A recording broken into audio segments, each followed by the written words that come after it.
1913년 프랑스의 식민지였던 알제리에서 태어난 까뮈는 1차 세계대전으로 아버지를 잃고 청각장애를 앓고 있는 엄마와 외할머니 밑에서 어렵게 자랐습니다.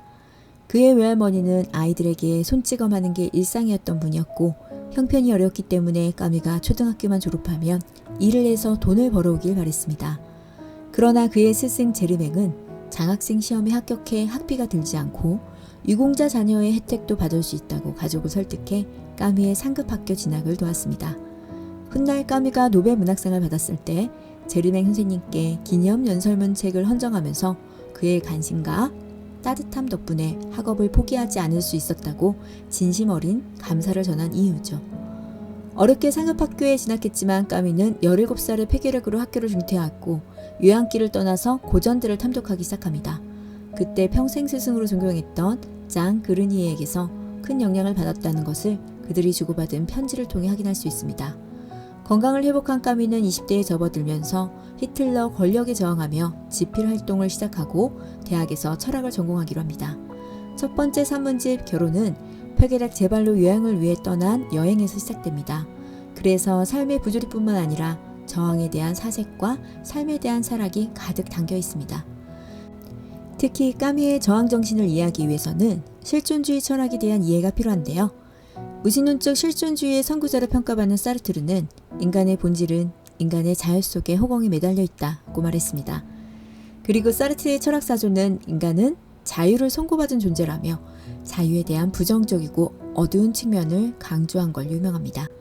그러나 까뮈는 부조리한 세계를 건져낼 수 있는 새로운 삶의 가치는 부조리한 인간이 살아가는 운명적인 방식인 반항에 있다고 말하면서 저항을 강조했습니다. 사르트르의 영향으로 까뮈도 인간에게 선고된 자유를 부정적으로 인식했다고 오해받기 쉽지만 까뮈는 자유의 긍정적인 측면에 주목했습니다. 그 부분이 산문집 결혼에 잘 녹아 있습니다.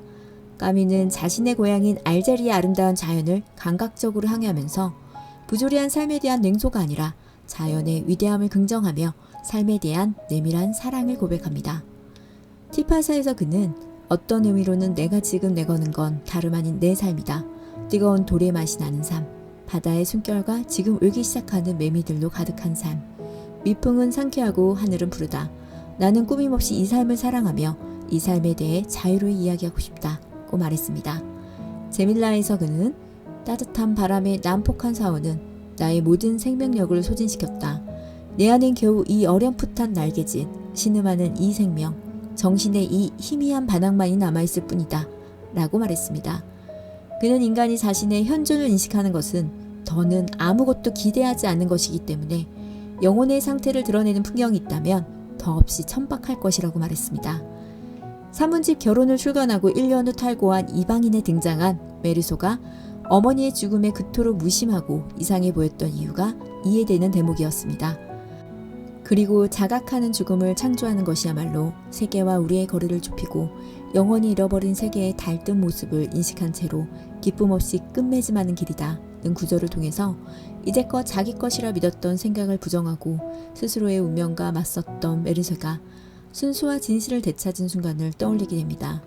그것은 의도나 의지와는 달리 모두 죽을 수밖에 없다는 그 공포와 두려움을 우리가 자각할 때 비로소 삶을 너무 사랑했다는 것과 자신이 죽은 뒤에도 살아있을 수 있는 사람들을 시샘할 수밖에 없다는 것을 깨닫게 한다는 것이죠. 그는 실제로 많은 사람들이 사랑 자체를 회피하기 위해 삶을 사랑하는 체하고 즐기려고 노력하고 경험을 쌓으려고 하지만 그런 고매한 정신의 도움 없이 삶은 고독과 동시에 존재들의 상호작용을 통해 완성된다고 봅니다.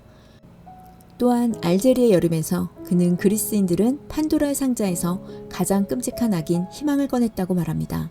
희망은 통념과 달리 체념과 동격인데 산다는 것은 스스로 체념하지 않는 것이기 때문에 부조리하다고 말합니다.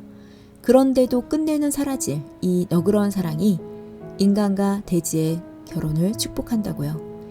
또 내면에 있는 흔들림에 대해 이야기합니다. 영혼이 도덕을 거부하고 행복이 희망의 부재에서 탄생하며 정신이 육체에서 근거를 찾는 이 오묘한 흔들림의 순간에서 우리는 부정으로부터 싹 트는 긍정의 씨앗을 찾을 수 있다고요. 그래서 삶에 어떤 고난이나 불행이 찾아와도 그냥 그렇게 되었기 때문이고 의식 수준이 어느 경지에 이르면 이제껏 신념에 따라 이해하지 않으려 했던 것을 결국 받아들이게 된다고요. 그렇게 알제리를 떠나서 이탈리아의 아름다운 도시 피렌체에서 그는 이런 깨달음과 사랑과 반항의 이치를 어떻게 표현해야 할지 고민합니다. 이런 고민은 많은 사람에게 사랑받은 이방인과 시지프 신화를 탄생시키는 근간이 되지 않았을까요? 1939년 5월에 산문집 결혼이 출간되었고 9월에 반발한 2차 세계대전에 까뮈는 참전 신청을 했지만 폐결핵 병력으로 프랑스 군대에 입대를 거부당합니다.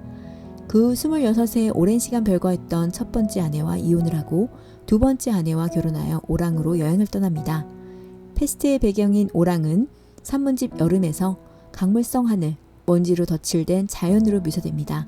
공허, 권태, 무심한 하늘, 온통 먼지로 뒤덮인 그 도시에서 까뮈는 페스트를 구상하고 집필을 시작합니다. 드디어 1947년 독자 평단으로부터 모두 찬사를 받은 페스트가 출간됩니다. 그 후 7년 후 20대 중반부터 40대에 이르는 시간 동안 틈틈이 썼던 산문을 모아서 여름이 탄생됩니다. 이 산문집에도 까뮈가 자신의 사상의 출발점으로 간주한 부조리와 반항에 대한 반복적인 성찰이 드러납니다. 그리고 알제, 오랑, 티파사에 관한 아름답고 애정어린 글들, 역사, 예술, 인간 존재에 대한 사색들, 뉴욕과 남아메리카 여행을 하면서 느꼈던 몽환적인 사색들을 통해서 결혼보다 견고한 사유와 시처럼 아름다운 문체를 선보입니다. 까뮈는 44세가 되던 1957년 그의 전 작품에 대한 찬사로 노벨 문학상을 받습니다. 하지만 그로부터 3년 뒤인 47세에 젊은 나이로 그는 허무하게 자동차 사고로 생을 마감하게 됩니다. 부조리하지만 사랑하고 싶었던 이 세상을 남겨둔 채로 그는 그렇게 떠나게 됩니다.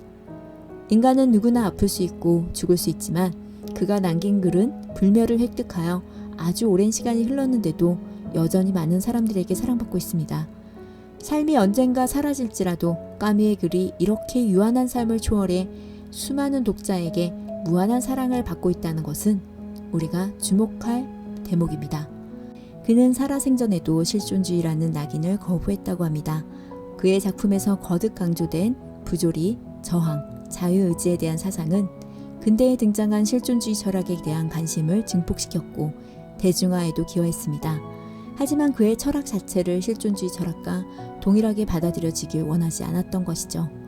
저는 이 산문집을 읽고 이제야 그의 마음을 이해합니다.